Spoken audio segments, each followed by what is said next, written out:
Good day. Thank you for standing by. Welcome to Eaton's first quarter 2025 earnings conference call. At this time, all participants are in a listen-only mode. After the speaker's presentation, there will be a question-and-answer session.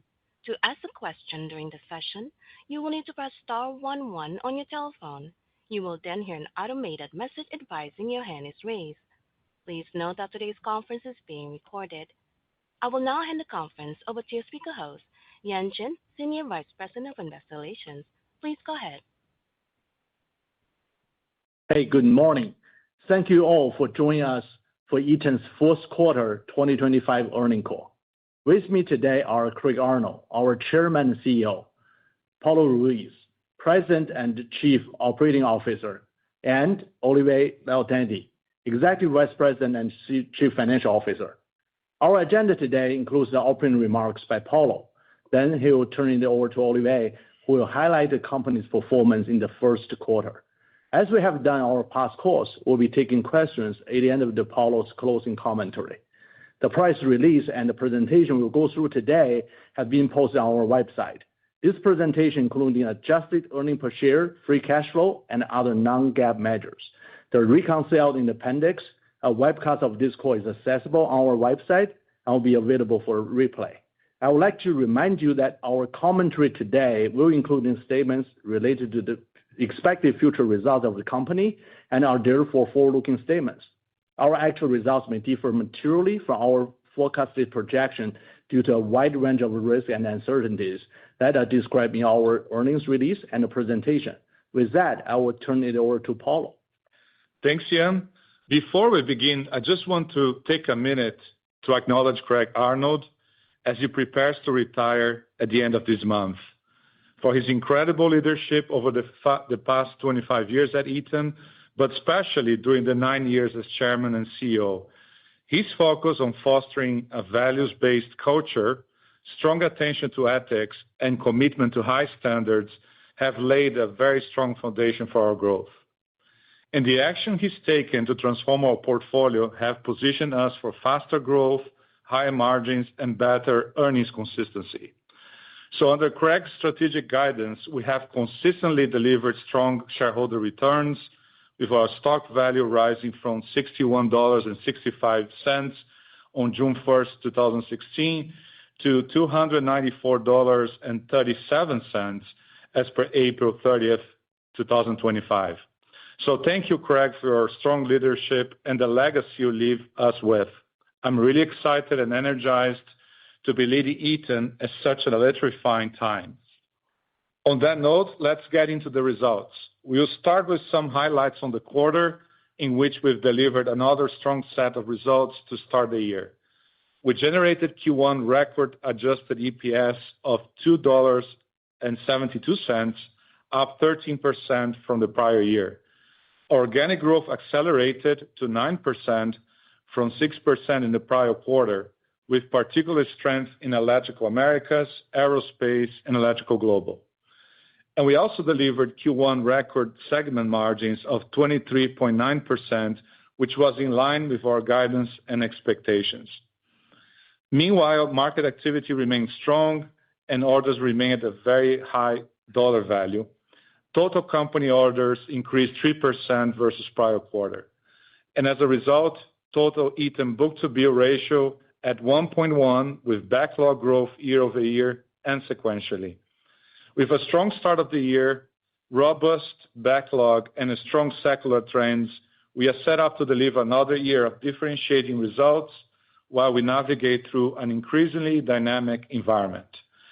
While I will go into the details on the full-year outlook, at the high level, we are raising our expectations for organic growth and reaffirming our adjusted EPS, cash flow, and share repurchases.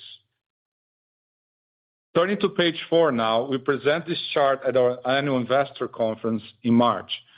It provides an overview of the 8 end markets we play in and the mega trends driving a generational growth opportunity for us. Few companies have the opportunity that's in front of us right now, with multiple paths to our growth. And we remain very confident in the long-term market growth prospects for our end markets. Now turning to slide 5, allow me to quickly touch on Fibrebond, an acquisition we announced at the annual investor conference and which we closed on April 1st this year. Fibrebond is the right asset at the right time. Data center players are increasingly focused on capital efficiency and deployment speed to improve their competitiveness. Fibrebond's innovative and customer-focused businesses positions Eaton as one-stop shop to rapidly deploy power where it's needed. By deploying outdoor modular power enclosures, data center customers can also expand their IT area and generate more revenue per square foot inside the data center.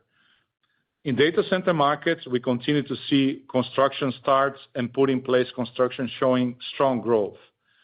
U.S. data center construction backlog now stands at 9 years based on the 2024 build rates, up from the 7 years of backlog we spoke about last quarter. And we are also seeing strong activity in EMEA and APAC, as well as regional and regulatory policies drive data center build-out globally. Okay, and now you'll turn over to Olivier for the financial results. Thanks, Paulo. I'll start by providing a brief summary of Q1 results. We posted 9% organic sales, well above our guidance range, driven by broad strength in many of our end markets. We generated record quarterly revenue of $6.4 billion and expanded margin of 80 basis points to 23.9%.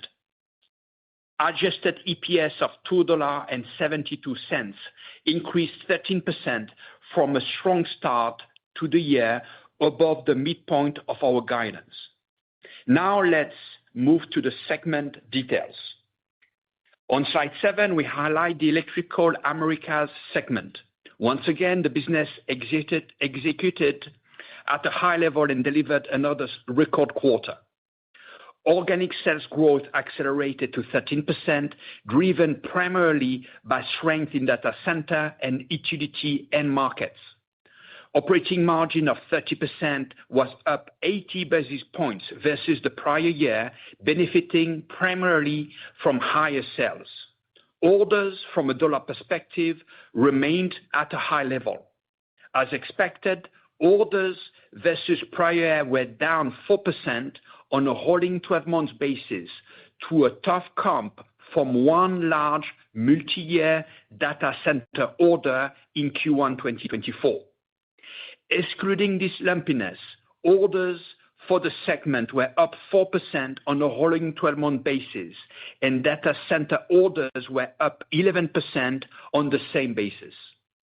Book-to-bill remained above 1, with 6% growth in our large $10.1 billion backlog, providing strong visibility for our organic growth in 2025 and beyond. Our major project negotiations pipeline in Q1 was up 18% versus the prior quarter, remaining at a high level, up 168% since Q1 2023. As Paulo discussed, we closed the acquisition of Fibrebond on April 1st. The next page summarizes the results of our Electrical Global segment. Organic growth accelerated from 5.5% last quarter to 9% this quarter, partially offset by 2% FX headwind. We had strength in data center, machine OEM, and utilities end markets. We saw continued strength in APAC and recovery in EMEA, with both regions posting double-digit organic growth.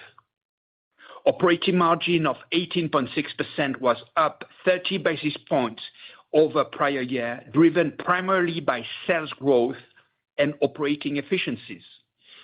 Orders were flat on a rolling 12-month basis, with double-digit order growth in APAC. On a sequential basis, we saw an inflection in our quarterly orders, up mid-teens in EMEA and GIS, up double digits, and APAC up more than 30%. Backlog increased 5% over prior year and 6% sequentially, while book-to-bill remained strong above 1 on a rolling 12-month basis. Before moving to our industrial businesses, I'd like to briefly recap the combined electrical segments. For Q1, we posted organic growth of 11% and segment margin of 26.1%, which was up 80 basis points over prior year. On a rolling 12-month basis, orders were down 2%, and our book-to-bill ratio for electrical sector remains above 1. We remain confident in our positioning for continued growth with strong margins in our overall electrical business. Page 9 highlights our aerospace segment. Organic growth accelerated to 13%, resulting in all-time record sales. We had growth in all end markets and particular strength in military aftermarket, commercial aftermarket, and military OEM. Operating margin was strong at 23.1%. On a rolling 12-month basis, orders increased 14%, up 10% from the prior quarter, with particular strength in military OEM and commercial aftermarket. On a rolling 12-month basis, our book-to-bill for our aerospace segment remains strong at 1.1 and resulted in backlog increase of 16% year-over-year and 5% sequentially. We are very encouraged by the strong results from the aerospace team this quarter. Moving to our vehicle segment on page 10.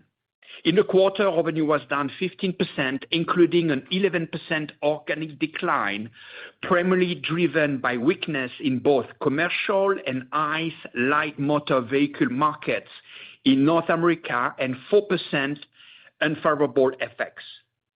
Despite top-line weakness, the team managed to deliver strong margins of 15.5% with a decremental of less than 20%. On page 11, we show results of our e-mobility business. Revenue increased 2% with 3% organic, partially offset by 1% unfavorable FX. Operating margins were flat to prior year, which continues to include investments for our growth programs. We are seeing an expanding opportunity pipeline as customers are redesigning vehicles for lower cost and improved efficiencies. Now, I will pass it back to Paulo to go over our market assumptions and guidance. Thanks, Olivier. Before we walk through the details of our end market assumptions and guide, I just want to address the uncertainties arising from the dynamic global trade environment. We'll fully compensate for the tariff impact through the actions described on this chart. We have maintained a localized sourcing and manufacturing strategy globally for a long time, and as you know, we've recently announced large investments to increase our manufacturing presence in the U.S. Those decisions are helping us being even more resilient to the trade impacts the world is experiencing. It's also important to highlight that following COVID, we have spent the last couple of years introducing additional flexibility, resiliency, and digital tools into our supply chains. Many of those actions noted on this slide are aligned to our long-term strategy, and will take time to fully be implemented as the global landscape continues to evolve. But that's the way we run the company today. In the meantime, we have also implemented our proven playbook to control costs and limit discretionary spending. And we have and will continue to take the necessary commercial actions to offset the impact of tariffs. In dynamic markets like this, we rely on the strong Eaton culture and value of our strategic relationships with customers and suppliers so we can minimize disruption. Now, we are shifting our attention to 2025. On page 13, we have our latest view on the end market growth expectations. We continue to see growth across most of our end markets with few adjustments to our assumptions, which are highlighted on the slide. In aggregate, broad market growth is similar to the view we shared last quarter, and we are confident in our ability to outgrow the market as we outline in our increased growth guidance. On the plus side, we are raising the defense aerospace to solid growth based on momentum we are seeing with the increased government spending. However, we now expect slightly lower growth in electric vehicles with solid growth instead of strong double-digit growth. And we have also lowered our forecast for internal combustion engine light vehicles from slight growth to slight decline. While we acknowledge the current economic uncertainties, we remain confident that our portfolio of businesses and end markets will enable Eaton to continue to deliver differentiated growth. Moving now to page 14, we have our updated guidance for 2025 and Q2. One of the things we pride ourselves on here at Eaton is our ability to plan for and navigate through headwinds. Our healthy and diverse end markets, combined with our large backlog, continue to provide premium visibility to support our businesses. Our teams always target high internal plans, as you know, providing greater line of sight to additional opportunities to hedge against potential pockets of weaker growth. We are raising the 2025 organic growth outlook by 50 basis points to a range of 7.5 to 9.5%. We are reaffirming our adjusted EPS guidance. For 2025, we reconfirm our adjusted EPS range of $11.80 to $12.20. The $12 midpoint represents 11% growth in adjusted EPS over the prior year. We are also reaffirming our cash flow and share repurchase expectations for the year, and we provided guidance for Q2 on this page. This reflects the net impact of the announced tariffs and assumes the current 90-day pause on reciprocal tariffs will persist to the end of the year. On the next page, we have the balance of our guidance for organic growth and operating margin. The high organic growth outlook includes increasing the Electrical Americas guidance by 150 basis points to a range of 12 to 14% growth. Meanwhile, we are decreasing vehicle growth by 350 basis points to a range of -5.5 to -3.5%, which reflects the weaknesses in the light motor vehicles. For segment margins, our guidance range of 24% to 24.4% is 40 basis points lower than the prior guide. Our guidance reflects the impact to margins from our commercial actions, offsetting the impact of tariffs on a dollar-for-dollar basis. As such, we are lowering the 2025 outlook for Electrical Americas by 80 basis points and in vehicle by 200 basis points. And I will close with a quick summary on page 16. We are in the right markets, and the identified mega trends are creating some of the biggest opportunities we have seen in our lifetime. The growth opportunities are everywhere. We had a very strong start of the year, but there's still a lot for us to go do. We've discussed before, high standards are deeply instilled in our culture, and we remain focused on delivering our commitments, and we are prepared to weather any uncertainty ahead. So with that, I will open up for your questions. Hey, thanks, Paulo, for the Q&A today. Guys, please limit your opportunity to just one question and then follow up.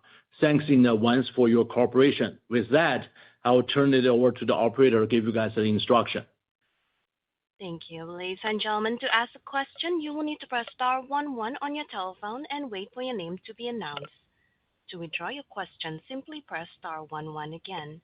Please stand by while we compile the Q&A roster. The first question coming from the line of Chris Snyder with Morgan Stanley. Your line is now open. Thank you. And just want to say congrats to Craig. 5Xing the market cap of a 100-year-old company is pretty incredible. So best of luck going forward.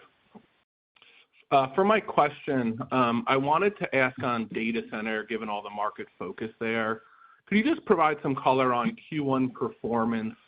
And then, the comps are really tough, obviously, in data center this year. I think you guys had 45% organic growth last year and 75% order growth. So what should we expect for data center the rest of the year as well? Thank you. Thanks, Chris, for the question. Well, we remain very excited about this market. We shared during our Investor Day last month because the fundamentals are there, right? Remain very strong on the marketplace. And our business did really, really well in Q1. Actually, very strong double-digit growth versus last year, actually stronger than 45% that we shared with you in our last discussion. So we are really proud of the team performance there.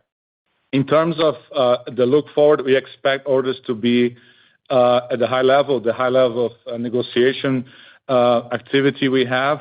And as discussed before, right, we also really excited about the Fibrebond acquisition because it's a timely one when data center operators are rethinking about their designs and how to move quicker in executing on their backlogs and how to make more revenue out of the every square foot inside the data center. So we're really excited about that. So we remain bullish. The business is going well, and this is a key focus for us moving forward. Thank you. I appreciate that. And then maybe just following up, has there been any change in the U.S. market competitive positioning here following Trump 2.0 tariffs? You know, obviously, you guys have a lot of big EU competitors, and we've also heard a lot about the last couple of years around Asian competitors adding a lot of capacity, whether it be transformers or switch gears, given the undersupply. So, any thoughts on what that could mean? Thank you. Yeah, no, thanks for the question. Again, very, very important one.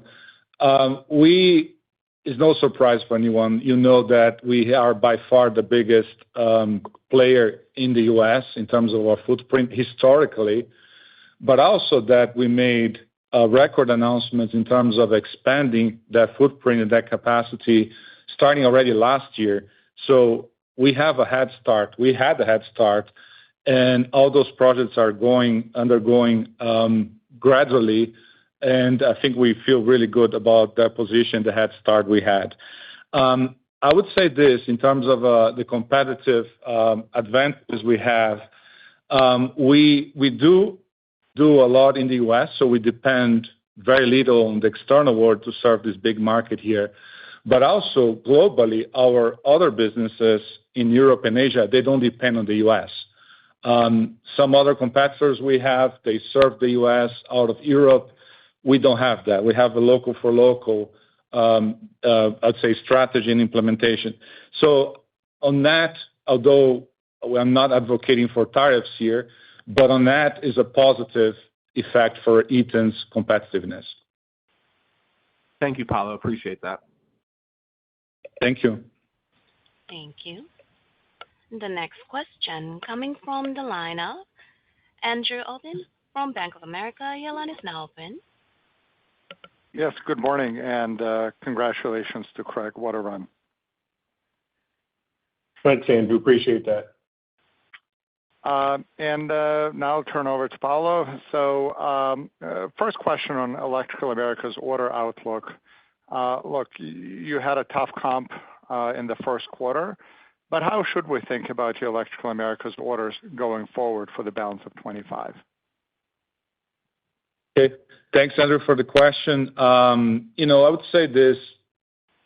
We should expect the orders to remain strong at the dollar value.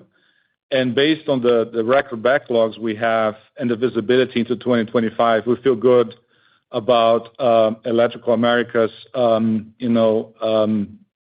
performance and execution. And that's why we raised our guidance for the full year in terms of growth.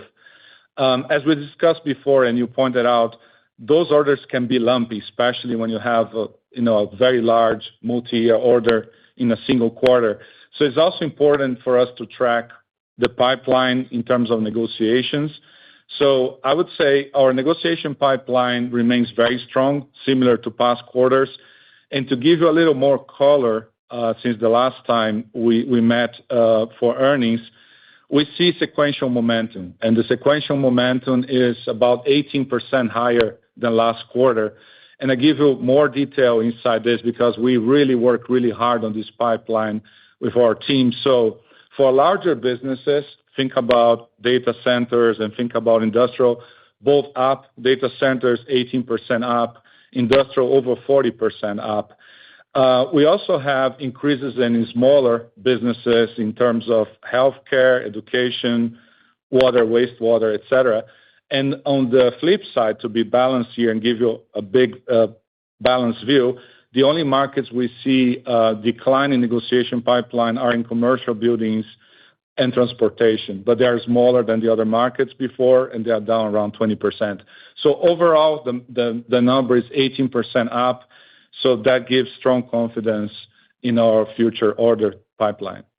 And to complement Andrew, you saw the guide. ESA at the midpoint is going to grow at 13% in revenue, and we expect for the company and ESA included, our book-to-bill to be over 1. Okay.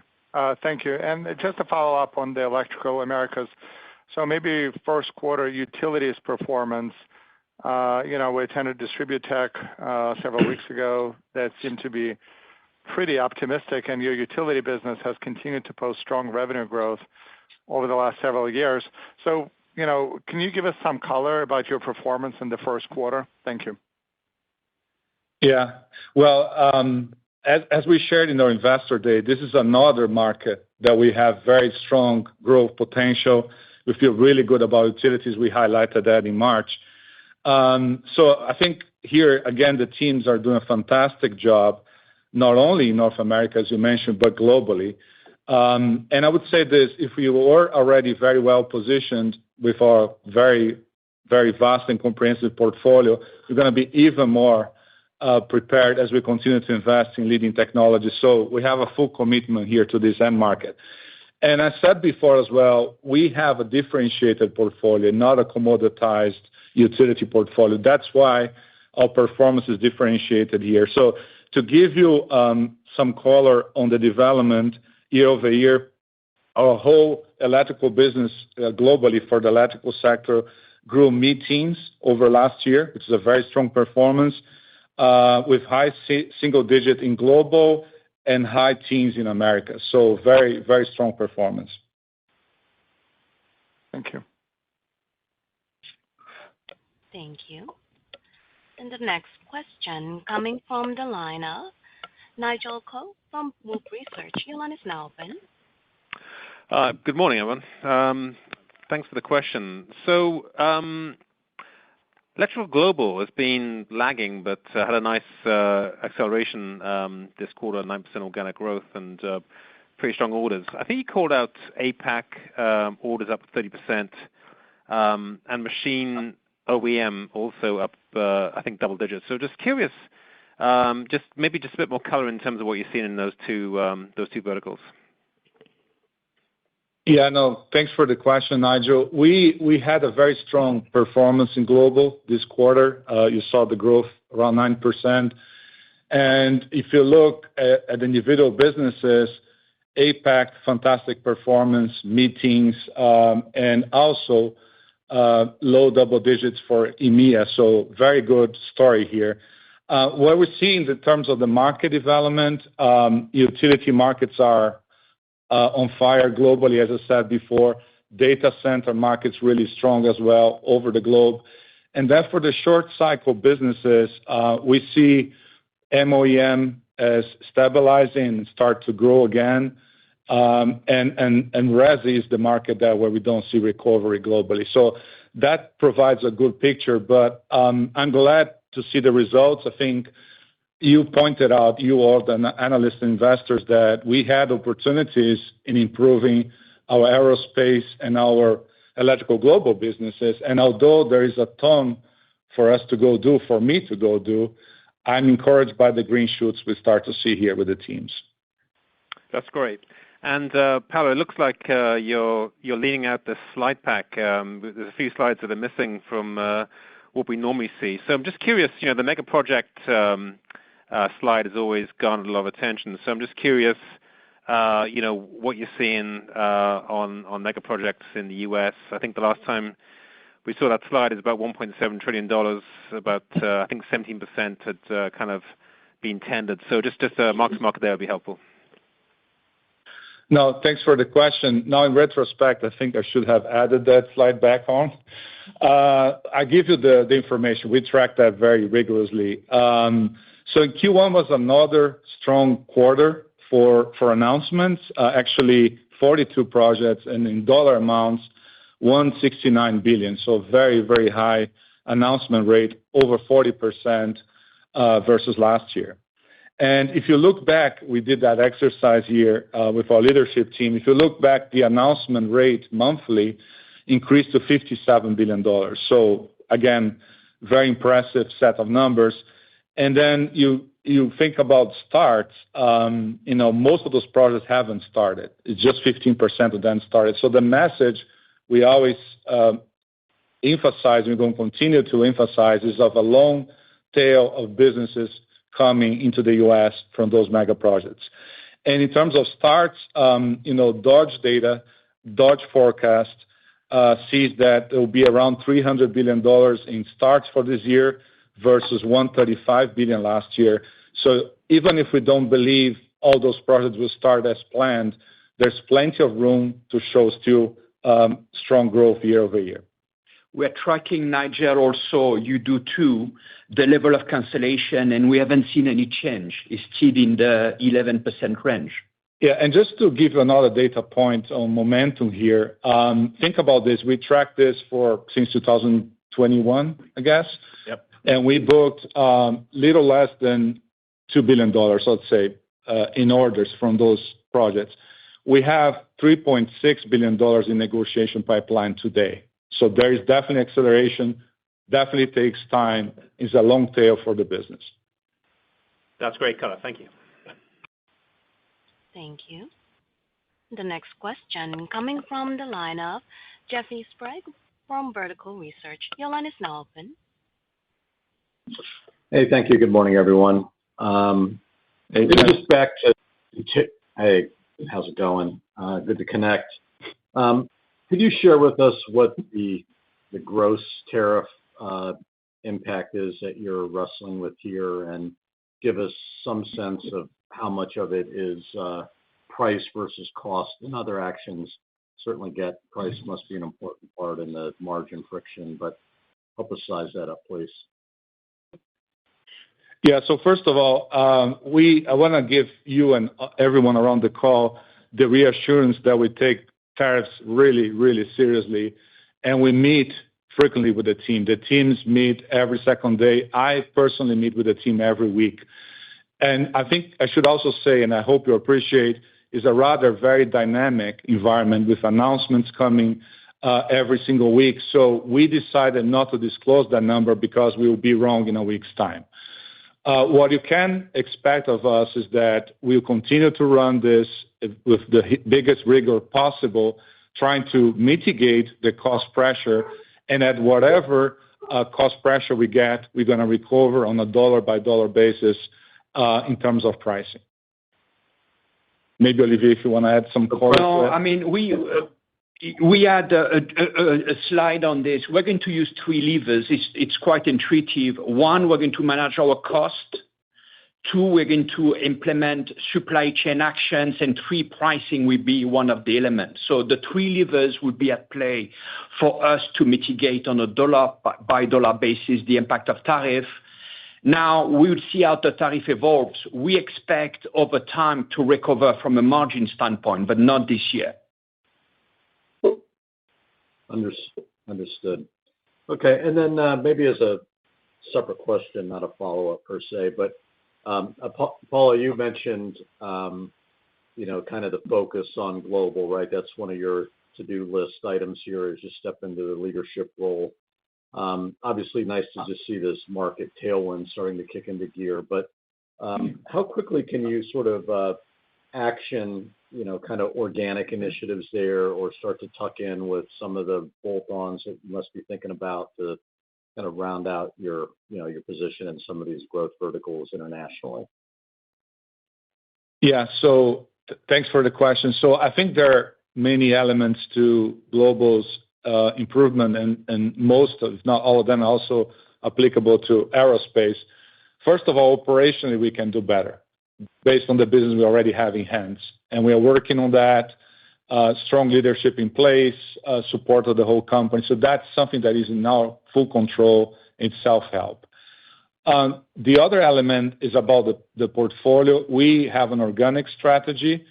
We are dealing with this new environment of project business. We decided to invest in Dubai. We launched that. We broke ground. And here, not only are we investing for the region in terms of being a player to produce locally so we can win more business in this very fast-growing market, but we're also going to have a front-end group of engineers developing project business for the overall region, not only for the Middle East. So that's something that we are committed to do, and we are doing it. So it's part of the organic play. If you look at the rest of the global segment, it's no surprise to you that the GIS business continues to perform well, but the market has been flattish over time. So we have opportunity as well on that side of the business to come back up if you follow other competitors in the same space. So we have that in our favor. And then I think the strategy that the Asian team implemented over the years through JVs has proven to be the right one because they're consistently beating the competitors locally and growing double digits in an environment like this is a testament to the leadership of our leaders down there. So there's a bit of execution. There is a lot of leadership and discussion around organic growth we can do, and we are not close to the right deals if they pop up, but we don't depend on them for near future and for a long-term plan. Great. Thank you, Paulo. Best of luck, Craig. Thank you. Appreciate it. Thank you. Next question coming from the line of Nicole DeBlase from Deutsche Bank. Your line is now open. Yeah, thanks. Good morning, guys. And Craig, congrats on your retirement. Maybe just starting with, I know this is a bit nitpicky, but the guidance now implies kind of like 47% EPS in the first half of the year. I think it was about 48% as of last quarter. So can we just talk about the puts and takes of what might have shifted between the first half and the second half? Yes, thank you for your question, Nicole. Good morning. You're right. Initially, we had indicated 48% for the first half and now about 47%. If you do the math, that's about 10 cents. 6 of the 10 relates to corporate items. That includes higher interest rate associated with the financing of fiber bond. And the second element of increasing corporate cost is also the timing of equity compensation for some of our executive requirements. I don't need to mention names here on this call. You have also, so that's 6 cents. 4 cents is the timing delay on the recovery of the tariff. We will recover tariff on a dollar-for-dollar basis over the year, but we have a headwind of about $20 million, 5 cents in Q2, Nicole. I give you another number, and I'm sorry to mention so many statistics. Historically, first half is about 46% of the earnings. So at 47, we're slightly better. Thanks, Olivier. That was really helpful. I appreciate all the detail. And then this question's kind of hard to ask because I know you guys don't like to give a lot of color on price, and that's totally understandable, but just trying to understand like the moving pieces with respect to price and volume in your guidance. Did you guys actually maybe take a little bit of a haircut to the volume expectations in the second half to embed some potential macro uncertainty in the more short cycle businesses? Yeah, so let me start, and then Olivier can add color if he feels like. The overall market, when we talk about the end markets, is at the same level as we saw before, around 7% for the overall end markets we see. With a little change of, we see a little bit more pricing because of the tariffs and a little more volume, but it's already embedded in the 7%. Having said that, we are highly confident based on our backlog position that we can outgrow that market. That's why we then increased our organic growth for the year. So that's a way to think about it. In terms of leveraging the cost base with tariffs, we are fully committed. The teams are on it, and we're going to take action. We've done that in the past. We have a playbook, and then if we need to go for pricing, we'll get the pricing. Thank you, Paulo. I'll pass it on. Yeah. Thank you. The next question coming from the line of Deane Dray from RBC Capital Markets. Your line is now open. Thank you. Good morning, everyone. Hey, Dean. Good morning. And special congrats to Craig. And then I do want to note that Olivier was so polite not to name any names on retirement packages, but congrats. Hey, I want to audit that number, Olivier. I'm not sure if my retirement package is as big as what you suggested, but we'll move on.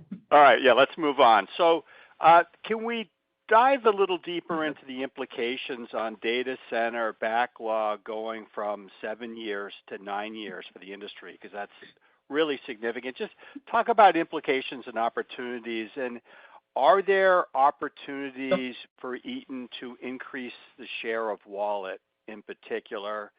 And where might those be? And just how do you pull those levers? And then related, talk about those 5-year supply agreements. I would imagine if it's being pushed out to 9 years, you're being asked to do these more and kind of touch on the economics.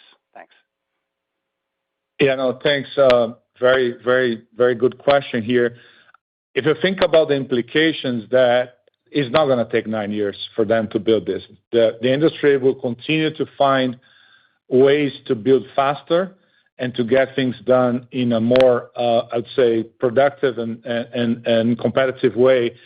So what you should expect is that modular solutions in the likes of the JV we made in Europe, but also the acquisition we made with Fiberbond in North America, are to be more relevant.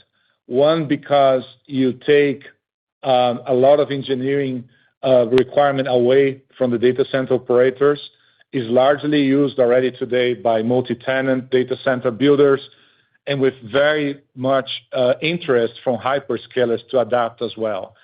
So this is one big conclusion we can derive from. Another one is that data center operators and investors are much more open for solution discussions with providers like Eaton that have a very broad portfolio and that can sit on the table and help them make their designs better. So we welcome that.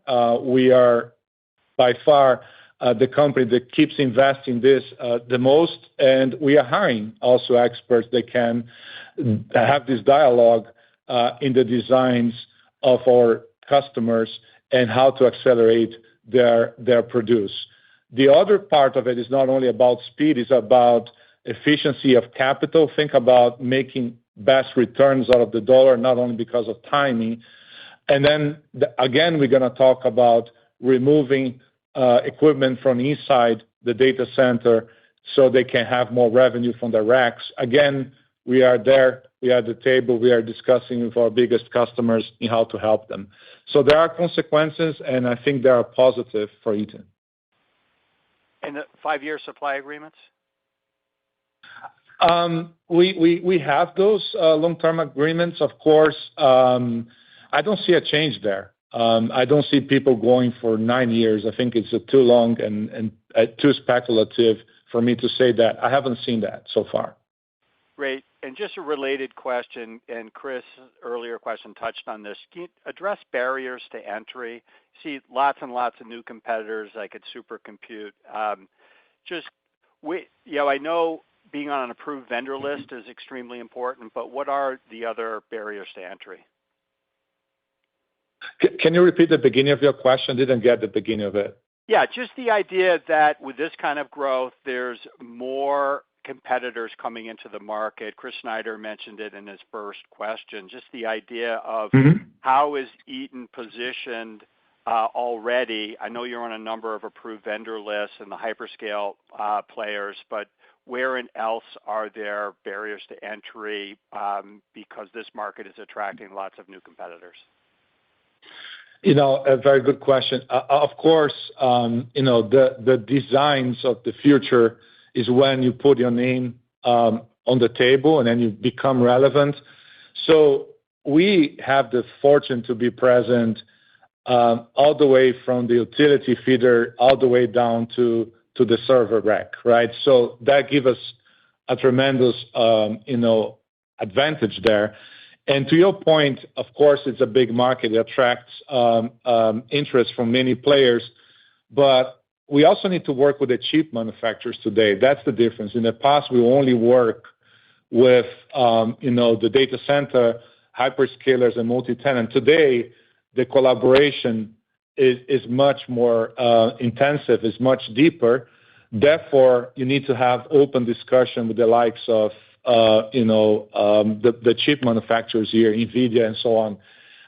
Not many companies, especially foreign companies, can have the dialogue with them. So again, this is another entry barrier that creates naturally by the way the market is developing. Thank you. Thank you. And the next question coming from the line of Joe Ritchie from Goldman Sachs. Your line is now open.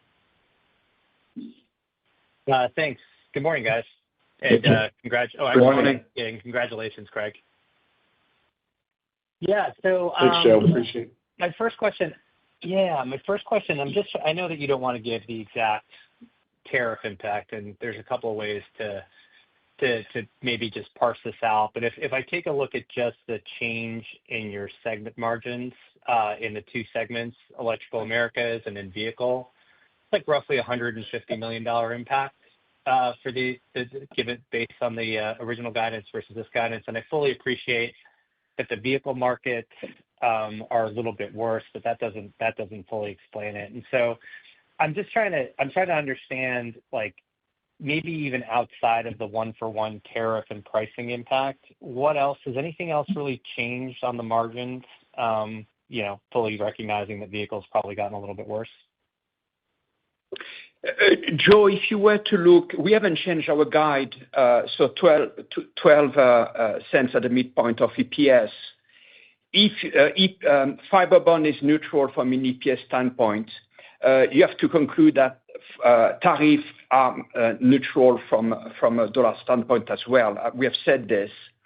Largely, the guide, excluding tariff and Fiberbond, isn't changed relative to what we had at the start of the year. You could then give a bit of you could size a bit what is going on through the P&L with what I've just said. Largely unchanged, prior Fiberbond and the impact of tariff on the P&L, top and bottom line. Okay. All right. Thanks. And I'll walk through some of the math maybe offline, but then also just on the change that you guys have on the top line. So some of it sounds like better growth. Some of it's a little bit of an impact from pricing, but it does also appear like there's a lag. You've got this 5-cent impact that you called out for the second quarter. So I guess my question is on the pricing side, given that you have a portion of your business going through distribution, but you also have projects that you've now booked into your backlog, how easy is it going to be for you to get the pricing that you need to cover the tariff impact? And does it impact the margin profile of some of the projects that you've already booked into your backlog? Thank you. Yeah, good question. I'll get started here. So first of all, we definitely will take care of backlog as needed as well. Is not off the table, of course. And in terms of the pricing approach here, there's a little lag in Q2 because for price realization to sales, it takes a little time for us to see in the bottom line. So that explains why not only the below the line 6 cents that Olivier talked about, but also the operational margin has a little lag that, as we said before, we fully compensate during the fiscal year, and we're going to recover the margin structurally moving forward according to a long-term plan. So that's the way to think about it. Okay, thank you very much. Thank you. The next question coming from the line of Amit Mehrotra from UBS. Your line is now open. Great. Thanks. Morning. Can you just talk about the opportunity for data center orders to actually re-accelerate, given the changes, obviously, that are happening in rack density from the transition to Hopper to Blackwell? I mean, we're talking about 60 kilowatts to over 100 kilowatts per rack. Is that transition already reflected in the backlog, or can we actually see orders actually tick up in absolute dollar terms to reflect that opportunity in terms of total energy intensity? Well, thanks. So everything you described in terms of the rack power, it goes right into our alley in what we are good at. Of course, it benefits our business. I would say this. So for the long run, I would say it's logical to think this market will continue to be stronger for longer. It's very difficult to make order forecasting on the quarter. That's why we always point to 12-month rolling. And even 12-month rolling, given some oversized orders, can be lumpy as well. So I would invite you to think about the negotiation pipeline we have. So once again, if I go back to the answer I gave earlier in the Q&A, our data center business grew over that 45% I talked about last quarter, and our negotiation pipeline is up 18% even to last quarter. So yes, definitely is a trend. Difficult to predict orders, but we are negotiating the next designs with our customers, and that's a trend that we embrace and we're going to benefit from. If you go back to what we said not too long ago during Investor Days, we have said that this market, we expect this market to grow at 15%. By the way, that number was considering the constraints due to power, which is the business we are in. Without these constraints, you could argue that the level of business would be maybe double of that. And if you look at all the calls we have had this week, all the hyperscalers have confirmed the level of CapEx. So we believe that this 15% CAGR for data center is still intact. Okay. And just it's a fast-moving technology and market, so things can change, which is what I'm trying to figure out. So the question when we think about this $1.5 million of content per megawatt that you guys have put out there, is there a difference if the AI data center proliferation is done via retrofit versus greenfield? And maybe also related, do you expect Electric America's backlog to be up, this year?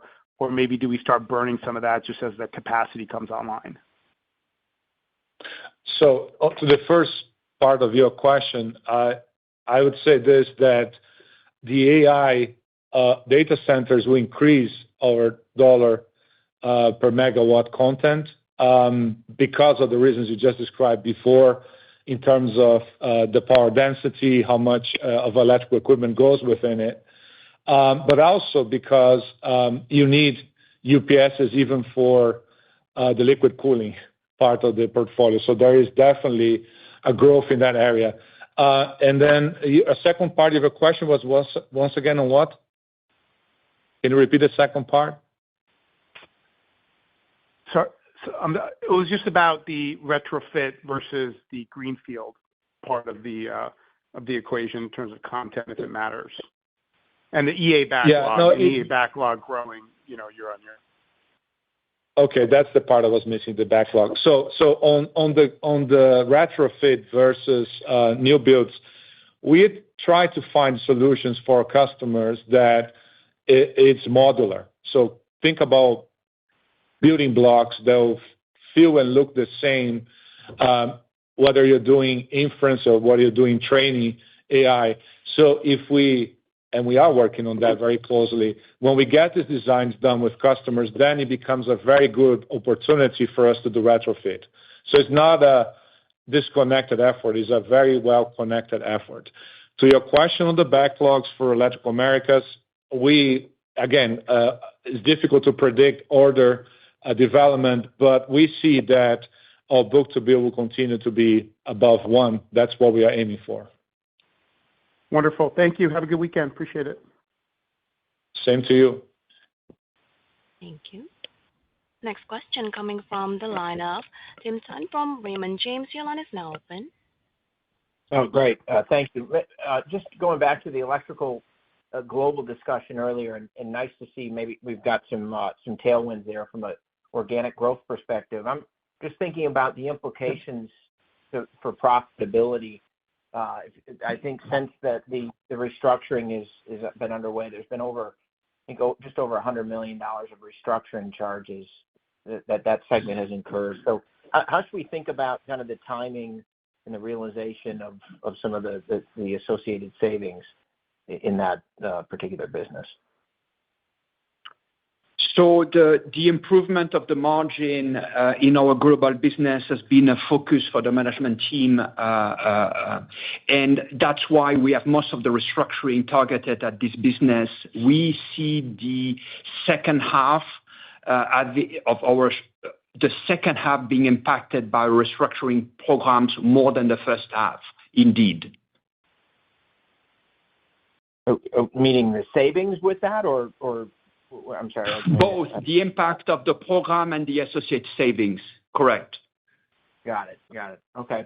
All right. And then maybe, Olivier, while you have the mic, just a comment on cash conversion. And specifically, I'm just obviously there's a typical seasonality in terms of your cash collection, but the day sales outstanding did seem to kind of jump out. And I'm just curious if that's a reflection, or should we think about, as you're doing more and more business with some of the hyperscalers, does that have an implication in terms of ultimate collections, or is there something else going on there? Thank you.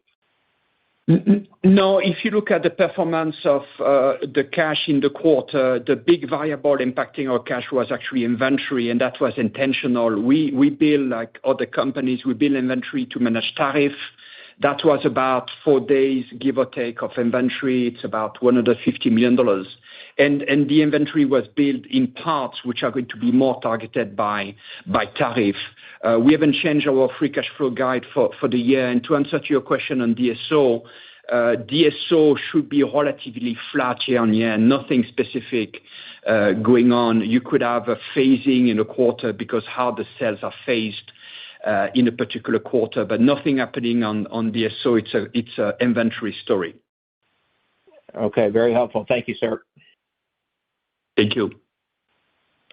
Thank you. And the next question coming from the line of Scott Davis from Melius Research. Your line is now open. Hey, good morning, guys. Morning. I think most of the questions have been asked that are relevant, but I wanted to back up a little bit and just talk about lead times and your own capacity in the context of where are we now? I mean, I'm sure transformers are still a pretty long ways out, maybe even still, 23, 24 months. But as far as the rest of your offering, are we back to normalized lead times for the most part? No, so we are not back to normal. We see improvement in our lead times. Think about 20 to 25%, depending on the product line. But we keep pretty loaded. In terms of the investment and the capacity, to the first part of your question, we said before that we don't have 1 or 2 projects. We have 24 of projects happening. So think about expansions. They're already in play. And that is supporting the print that Electrical Americas team could put on the table, right? Strong 13% growth. And a vast majority, if not all, is volume, right? It's not very little pricing today on that. So that starts to show. Nevertheless, we continue to invest. We have projects in early stages. So you should expect more of a capacity coming online in the second half and beginning of next year. That's a good way to model. Okay. That makes sense. And I think you said something in your prepared remarks, Paulo, about capacity adds in North America, just above and beyond perhaps what you had planned for before, but maybe I'm misreading that. Can you comment, are you actually accelerating some plans to build local to local in light of the tariff announcements, or is that, am I overreading that? No, as I said before, we made this $1.2 $2 billion additional investment in growth public much before tariffs. We're just executing on that plan. We don't depend on that plan. And we continue to monitor. If things will change, we have a plan. We feel really good about capacity adds for a number of reasons. We felt good before because then markets are very strong, number one. Number two, as questioned before, some of our customers give long-term commitments, so we felt good about it. Number three, we have in our business something really particular to Eaton, that our capacity is fungible. So if you think about a power transformer, I can sell it to data center, I can sell it to commercial institution, I can sell it to industrial, so on and so forth. Very few companies have that opportunity, so we feel good about it. And ultimately, our investments are on assembly. Don't think about this heavy machinery, high capital intensive. We can get a lot of output for the dollar we invest, so we feel good about it. We continue to monitor it, and if needed, we will expand it, but we don't see that needed as of today. Okay. Helpful, Paulo. Thank you. Best of luck this year, guys. Thank you. Thank you. Hey, guys. I think, hey, guys, we have reached the end of the call and appreciate everybody's questions. As always, the IR team will be available to address your follow-up questions. Have a good rest of your day. Bye. Thanks, everyone. This concludes today's conference call. Thank you for your participation, and you may now disconnect.